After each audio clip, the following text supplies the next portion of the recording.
From the smallest infant to the oldest senior citizen, no one is immune from any of the hundreds of fictitious disorders invented by psychiatrists that fuel a multi-billion-dollar psychotropic drug industry. And every day, psychiatrists are casting their nets ever wider. And all it takes? Another psychiatric label.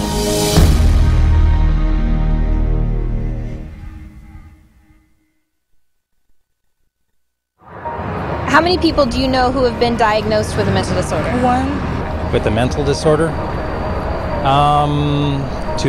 I'm sure a couple. I know a few. About 3 or 4 personally. Probably 4. Half a dozen? I'll say about 9. At least a dozen. I'll bet I could count 15. 20 that I personally know. My oldest son is diagnosed. My mother was diagnosed. Kid from my childhood. A friend and ex-boyfriend. Just my grandfather and cousins. A friend of mine, friends. A sister, my neighbors. 2 friends. A girlfriend. A niece. 1 friend. My mother, All my friends, everybody I know.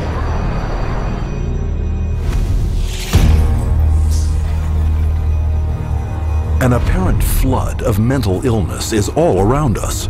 Where is this coming from? Psychiatrists, whose diagnostic and statistical manual can label anyone walking the earth today as mentally ill. Psychiatrists, I believe, they look at every human being and they divide humans into 2 classes: clients and potential clients.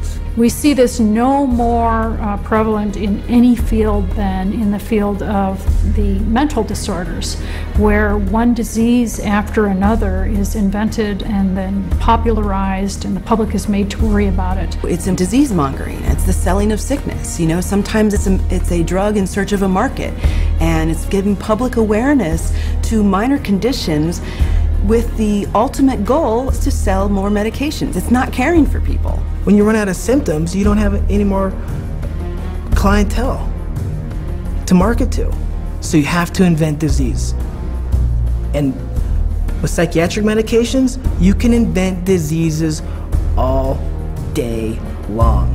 Look at human variation. Everyday things like shyness, sadness, or even situational depressions like grieving, postpartum depression, they all become studied and prescriptions start to get written for these drugs. Before these drugs were introduced in the market, people who had these conditions would not have been given any drug at all. And so it is the branding of a disease, and it is the branding of a drug for the treatment of a disease that did not exist before the industry made the disease. Case in point, shyness, a common life situation, voted by psychiatrists into their diagnostic and statistical manual under the name social anxiety disorder. You know, people are nervous. Well, they come up with, say, social anxiety disorder. SAD, they'll call it SAD. And the connotation is that everybody ought to be happy and that here's a drug that can make you happy. So that a common occurrence, which is every now and again everybody's sad, we ought to be treating with a drug. Well, then they'll get this PR firm to drum up business for this. They'll put out all these studies that find, you know, there's so many people afflicted with this SAD, you know, and they'll start putting it in magazines, they'll start putting it on TV, they'll start a patient advocacy group that say, you know, that we're all affected by this, and then they'll come out with Paxil works for this. So they go to the FDA and they said, well, we ran this study and this works for this new invented disorder. And that is SAD, social anxiety disorder. And millions of people suffer from it. And it's purely fictional. It's a normal human emotion that everybody experiences at certain times or another, but they make it into a disease. Paxil, once it got approved by the FDA as the first antidepressant to be used for social anxiety, it took off huge. And it just moved from number 3 in the market amongst its peer drugs to number 1 in the market. Social anxiety disorder is just one of many made-up psychiatric disorders fueling the boom in psychotropic drug prescription. Psychiatrists work to promote what the latest disease is going to be.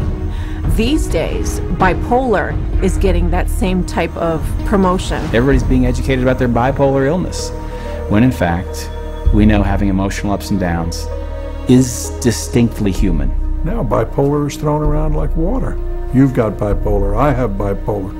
If I'm up today, I'm manic. If I go home tonight and I'm depressed because I'm tired, that shows I have bipolar disease. It's a lot of hokum. Have you ever worried with seeing all the increased media on it that you might have a mental disorder? Yes. And which one is that? I would say bipolar. You know, they talk about bipolar a lot. Bipolar. I've known a lot of bipolar. Two friends from both of them were like diagnosed with bipolar. My neighbor, she was bipolar. I was diagnosed with bipolar. My mother had bipolar. He was actually bipolar. Schizophrenic bipolar. Bipolar and obsessive compulsive. Bipolar and ADHD. Bipolar disorder. Bipolar, yeah. Bipolar situation. Bipolar. Bipolar. Bipolar. Bipolar. Bipolar. There are 3 personality disorders, and then the most recent is bipolar. And that's just been in the past year. Spearheading the popularizing of bipolar disorder, especially in children, is psychiatrist Dr. Joseph Biederman, a paid speaker, advisor, and researcher for 25 different drug companies. In 1996, the drug companies funneled all this money to this Dr. Biederman. He's well known. He's the one that came up and said that there's bipolar disorder in little kids. This was unheard of. There was no bipolar disorder in any kids. He came up with the study and published the articles out all over the world, and other doctors followed his lead that bipolar is in little kids. Due to the constant promotion by Dr. Biederman and his colleagues, there has been a 4,000% increase of the diagnosis of bipolar in children since 1994, while the number of antipsychotics prescribed to them has leaped 5-fold to an estimated 2.5 million prescriptions. In 2008, Dr. Biederman was exposed by a Senate investigation for failing to report $1.6 million in personal income from pharmaceutical companies. But the damage had been done. Because of the bipolar fad created by Dr. Biederman, antipsychotics, some of the most powerful psychotropic drugs being prescribed, are psychiatry's drug of choice.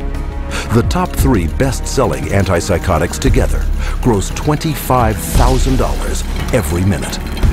And no matter how big the psychotropic drug industry gets, psychiatrists are hard at work providing the diagnoses to make it even bigger. Let's say this is the pie right here of a certain class of medications, and this is a pretty profitable pie and everybody wants a piece of that pie. But what would happen if we made that pie even bigger?